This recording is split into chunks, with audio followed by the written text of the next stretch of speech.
There's a pretty one, Ulysses.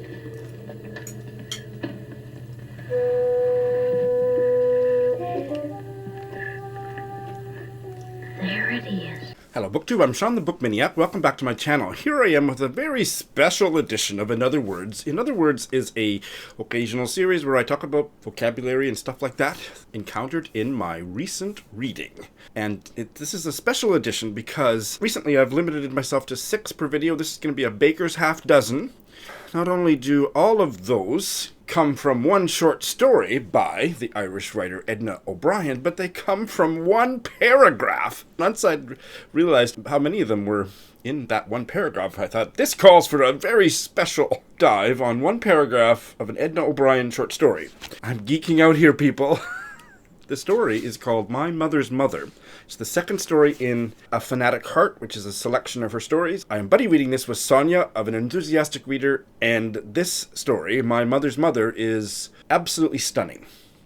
I've only read 3 short stories by her, the first story in this collection, and now My Mother's Heart, plus several months back, the one that was in the Faber story thing. And hands down, this one is my favorite. It just blew me out of the water. I just finished reading it yesterday. But here is the first paragraph on the second page of the story, which is page 18 if you care to follow along. My grandfather was old and thin and hoary when I first saw him. His skin was the color of a clay pipe.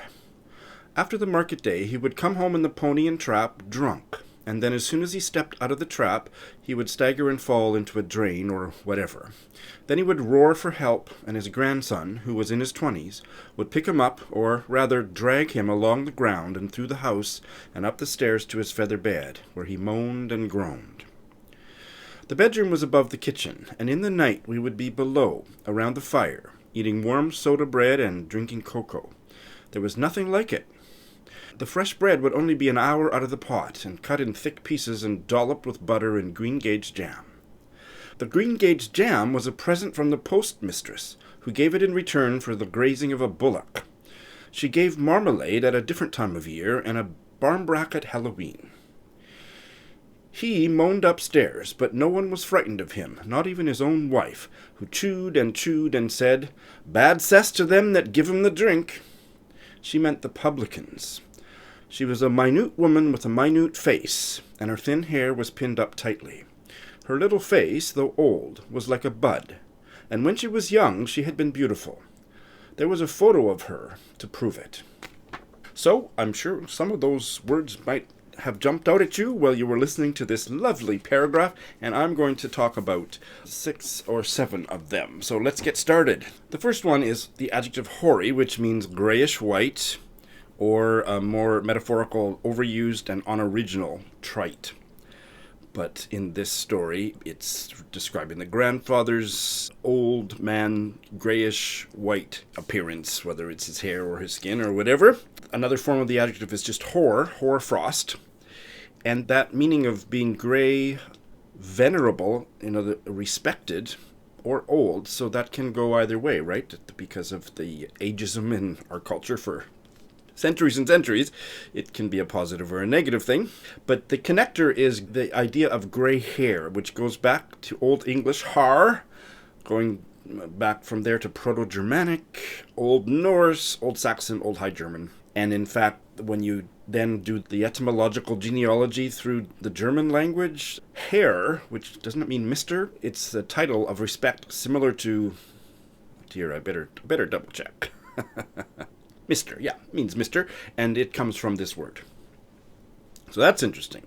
And then hoarfrost, which is a white frost, or is it a gray frost? I don't think so.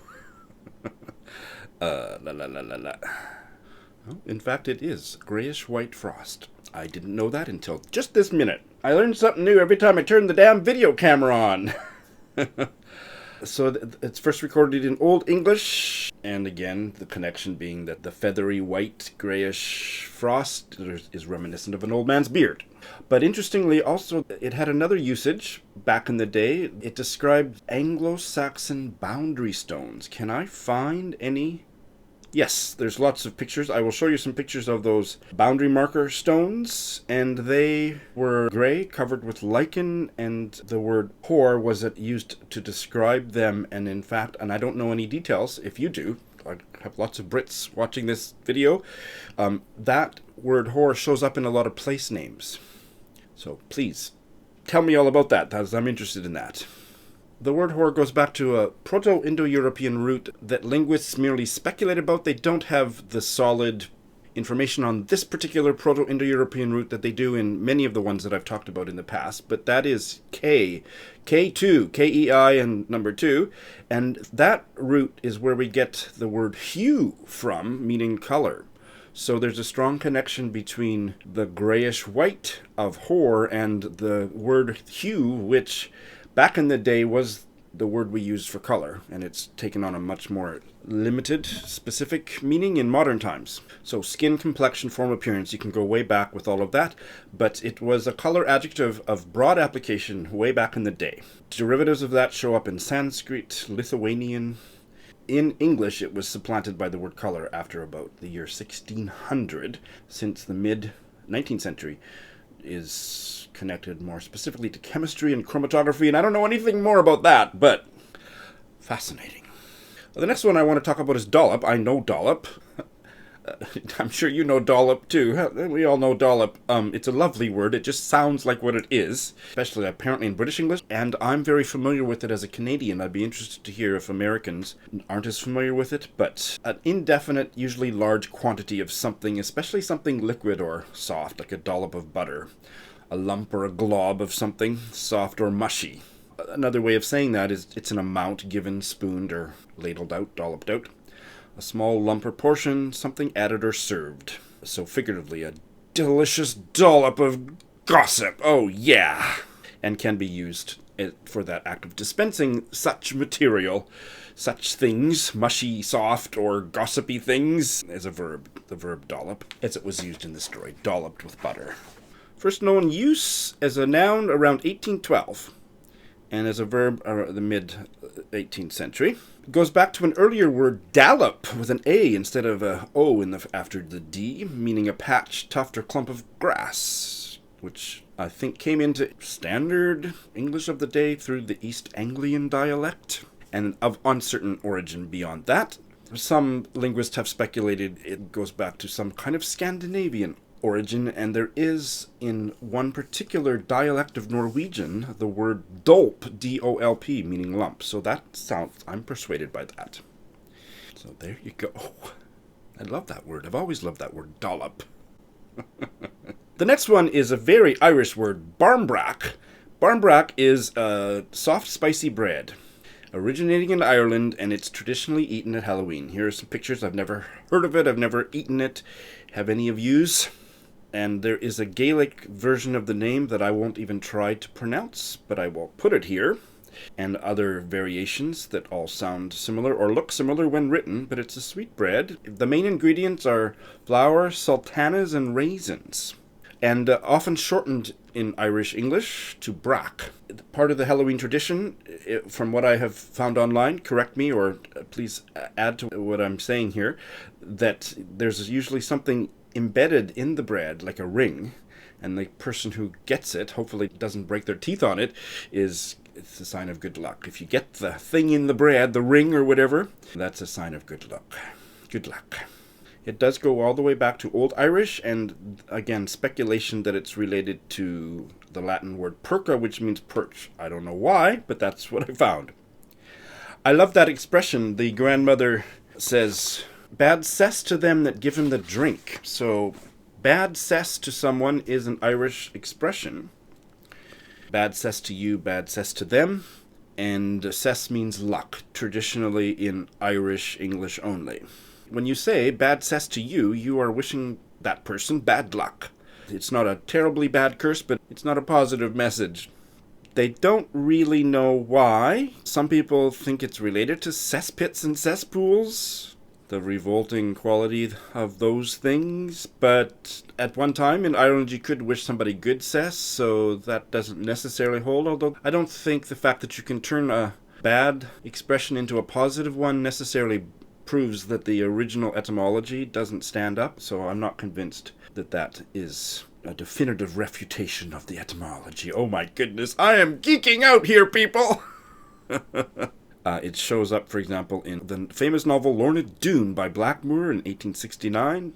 The one that sounds perhaps the most convincing to me, but that's because I just read a short article in which somebody else opined that it was the most convincing etymology to them, is that in the early 16th century, it was spelled S-E-S-S, and they think that it was connected to assess, the verb assess, related to taxation. And in fact, that original meaning was an obligation put on Irish taxpayers of the day to supply the Lord Deputy's household and garrison with provisions at prices assessed by the government. So they think that that's where it came to have the meaning of you're wishing somebody a bad tax assessment. They have to pay high taxes. Or a good tax assessment would be low taxes, perhaps. Anyway, that sounds good to me, and I am no expert, but I like that explanation.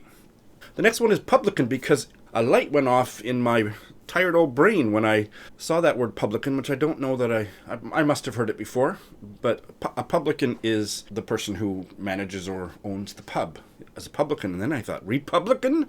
Are those words all connected? And in fact, they are. So a publican, like I say, pub owner, today seems to have a theme of taxation because the original meaning in ancient Roman times and biblical times, so there's many instances of this word publican in the Bible with the meaning a collector of taxes, tax collector. It entered English in around the year 1200, meaning a tax collector, tax gatherer, and went back to Old French, going back to the Latin publicanus, and for that tax collecting public revenue meaning, and you find it in Matthew chapter 18, verse 17, if you want to look that up. The first recorded use meaning a pub owner was 1728, and that connected the word public, public house, and the suffix an, which means pertaining to. Antiquarian, Australian, Canadian, librarian, right? So let's look at public, because that's where we get the political, governmental meaning, and it all kind of flows out of the word public.